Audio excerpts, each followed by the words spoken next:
Bismillahirrahmanirrahim. Assalamualaikum warahmatullahi wabarakatuh. Alhamdulillahirabbil alamin. Wassalatu wassalamu ala asrofil anbiya'i wal mursalin wa ala alihi wasahbihi ajmain. Amma ba'du. Baiklah, perkenalkan, nama saya Tizul Haida, NIM 120160007. Saya dari kelas 3C Prodi Akuntansi Syariah.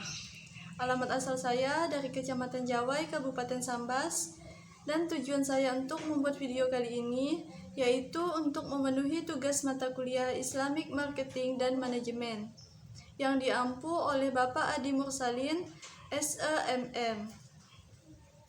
Baiklah, tema yang akan saya sampaikan pada pertemuan kelima kali ini yaitu tentang tabayun di dalam lingkungan bisnis Islam. Langsung saja ke pembahasan materinya, yaitu yang pertama tentang pengertian tabayun. Secara bahasa, tabayun ini memiliki arti mencari kejelasan tentang sesuatu hingga jelas dan benar keadaannya.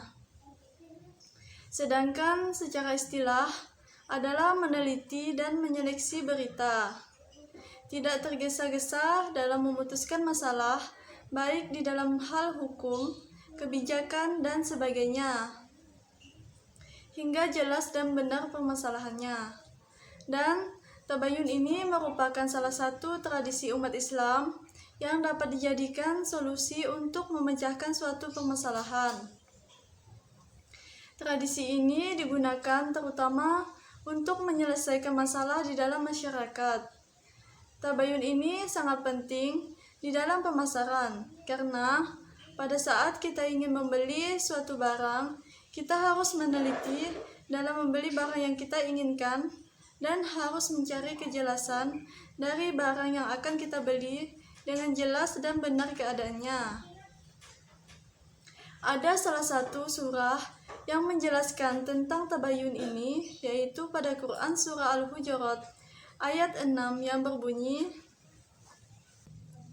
A'udzu billahi minasyaitonir rajim. Ya ayyuhalladzina amanu in ja'akum fasiqun binaba'in fatabayyanu an tusibu qauman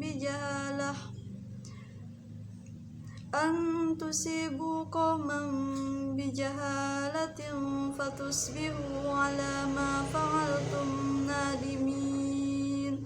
Shadaqallahul azim. Isi kandungan dari ayat ini merupakan pelajaran adab bagi orang yang beriman dalam menghadapi suatu isu atau berita yang belum jelas keberadaannya. Serta pelaksanaan perintah tabayun ini merupakan ibadah yang dapat meningkatkan iman, dan meninggalkan tabayun ini dapat mengurangi keimanan kita. Kewajiban tabayun ini dilakukan kepada orang yang menerima kabar berita dan akan menjatuhkan vonis terhadap pihak yang tertuduh. Dilarangnya perintah tabayun dapat berdampak pada kerusakan hubungan pribadi dan masyarakat. Dan penyesalan akan dirasakan pada orang yang menuduh tanpa tabayun terlebih dahulu. Penyesalan di dunia maupun di akhirat akan ditimpakan kepada orang yang menerima isu negatif dan menyebarkannya, serta kepada orang yang menjatuhkan vonis tanpa melakukan tabayun terlebih dahulu. Makna tabayun ini juga dijelaskan oleh Aid Al-Qarni dan M. Qurai Shihab. Di dalam menafsirkan ayat tentang tabayun, menurut M. Qurai Shihab dan Aid Al-Qarni, mereka ini sama-sama mengartikan fatabayyanu sebagai makna teliti dalam menerima berita atau informasi yang disebarkan oleh orang fasik. Tabayun merupakan perintah Allah dan merupakan anjuran di dalam Al-Quran untuk kaum mukmin agar lebih teliti dan berhati-hati dalam menerima berita ataupun informasi.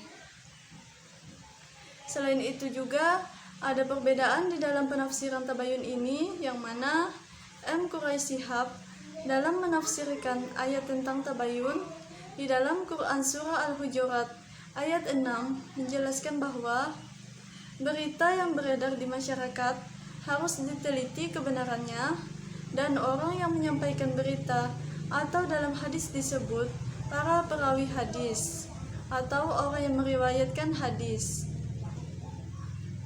Apakah orang itu selalu berdusta atau tidak pernah berdusta? Sebanyak apapun orang yang mengedarkan berita, belum tentu berita itu benar, karena mereka hanya mengetahui dari orang lain dan tidak mengetahui secara pasti asal-muasal berita tersebut. Orang yang mengedarkan berita harus memenuhi syarat seperti jujur, adil, dapat dipercaya, dan beriman. Sedangkan menurut ayat Al-Qur'ani di dalam Quran Surah Al-Hujurat ayat 6 menjelaskan bahwa berita harus diteliti dan diseleksi kebenarannya.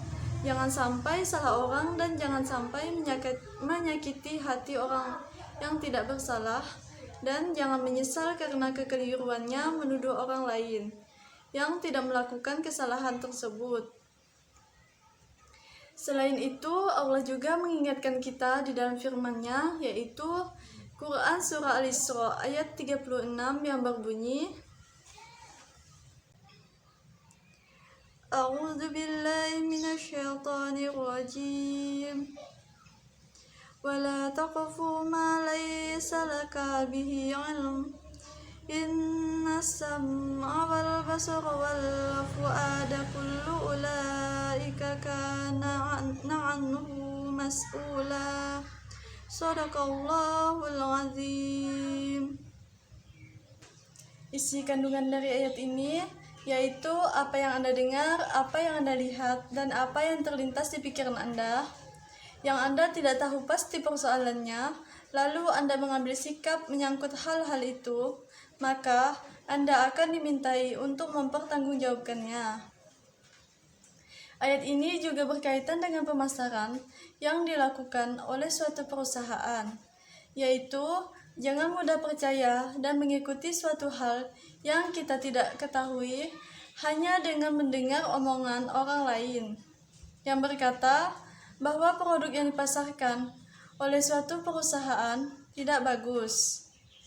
Karena pendengaran, penglihatan, dan hati nurani, semua itu akan dimintai pertanggungjawaban.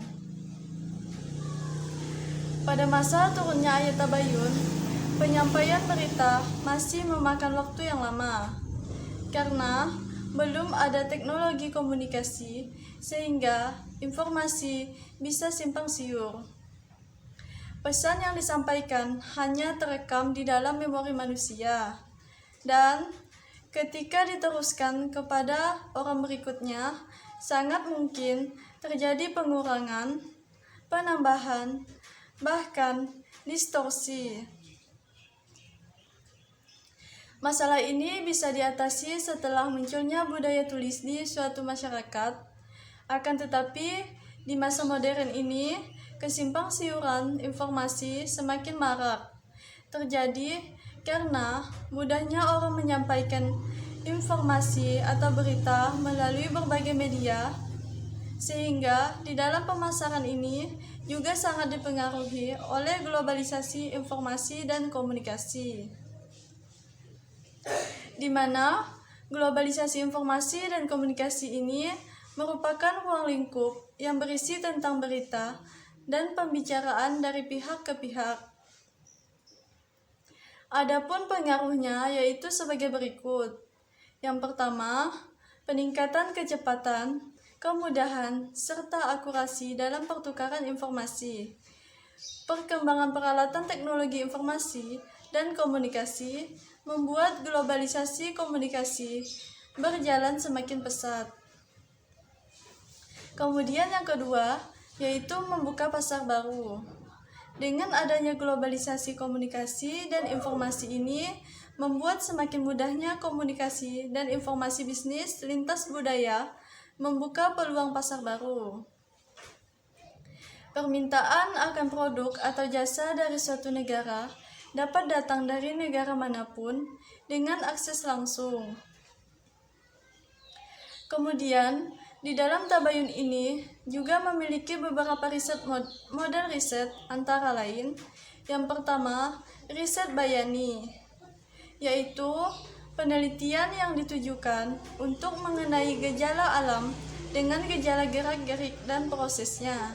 Yang kedua, riset istiqroi, yaitu penelitian yang ditujukan untuk mencari kejelasan pola-pola kebudayaan dan kehidupan sosial manusia.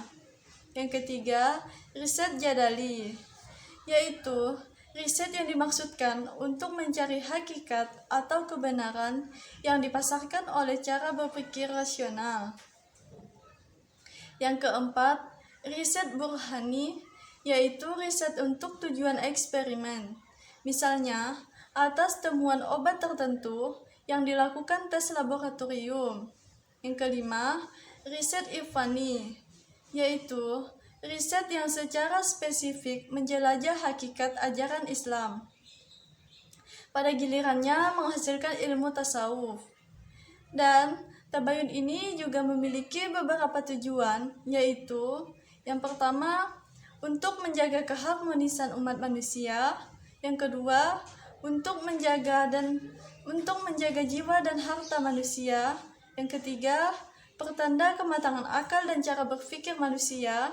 Yang keempat, menjaga kehormatan dan ketentraman masyarakat dari keputusan yang tergesa-gesa dan tanpa didasarkan pada studi dan penelitian.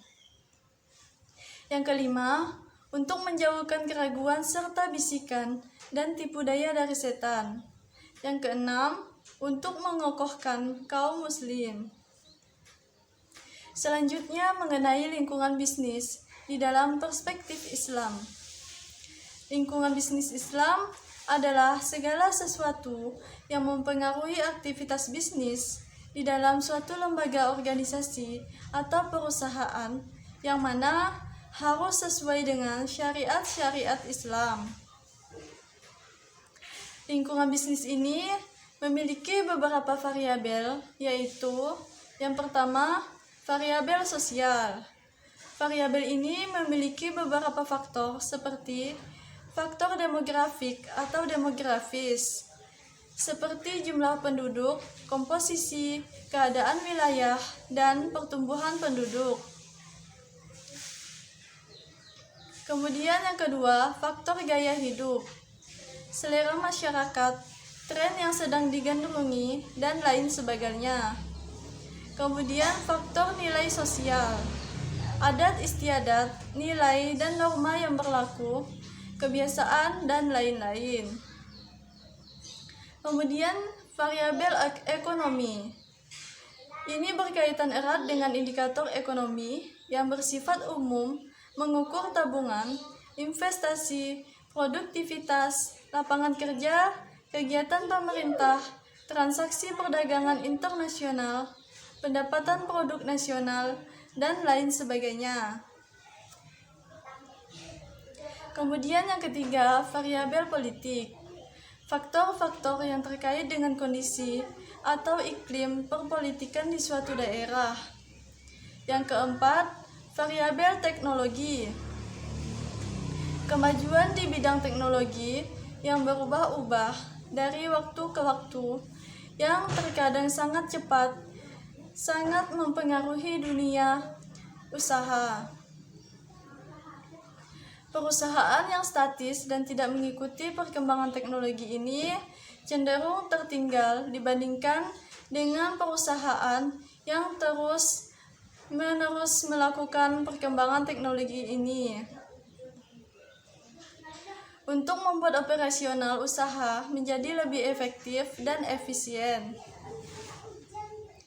Dan di dalam sebuah perusahaan yang islami ini sudah pasti akan menaati peraturan kaidah Islam. Misalnya, tidak menggunakan transaksi bunga seperti pada bank konvensional, dan di lingkungan bisnis juga menjadi faktor yang berpengaruh terhadap aktivitas bisnis di suatu lembaga organisasi atau perusahaan. berbeda dengan perusahaan yang non-Islami. Ini dapat kita lihat perbedaannya yang sangat mendasar antara perusahaan non-Islami dengan perusahaan Islami, yakni terkait dengan kebutuhan, di mana kebutuhan di dalam bisnis perusahaan non-Islami sifatnya tidak terbatas. Maksudnya, selama ada permintaan, maka bisnis perusahaan non-Islami akan menyediakan permintaan tersebut tanpa memikirkan dampak untuk kedepannya. Sebagai contoh, jika ada permintaan minuman keras, bisnis perusahaan non-Islami ini akan tetap menyediakannya untuk pasar. Hal tersebut tidak dapat diterapkan di dalam bisnis perusahaan Islami. Bisnis perusahaan Islami ini memiliki kebutuhan yang sifatnya terbatas. Dalam hal ini, ketika ada permintaan atas suatu kebutuhan, pelaku bisnis Islami harus bisa memilah untuk mencegah dampak yang buruk. Urgensi dari lingkungan bisnis Islami ini dijelaskan bahwa yang perlu ditekankan dalam bisnis Islam di Indonesia adalah dengan melihat potensi dan peran strategis yang dilakukan dalam hal pemberdayaan ekonomi Islam melalui sebuah kemitraan usaha antara lembaga keuangan syariah dan usaha kecil menengah. Salah satunya adalah dengan mengembangkan kegiatan usaha pada sektor real di bidang pertanian, misalnya industri serta lini perdagangan dan jasa serta lembaga atau perusahaan keuangan syariah yang perlu diberdayakan dan dilakukan percepatan serta pembangunan ekonomi secara menyeluruh atau nasional dan usaha untuk meningkatkan kesejahteraan kehidupan masyarakat Indonesia, khususnya di bidang perekonomian. Baiklah, mungkin sekian penjelasan yang dapat saya sampaikan. Kurang lebihnya saya mohon maaf. Wabillahi taufik wal hidayah. Wassalamualaikum warahmatullahi wabarakatuh.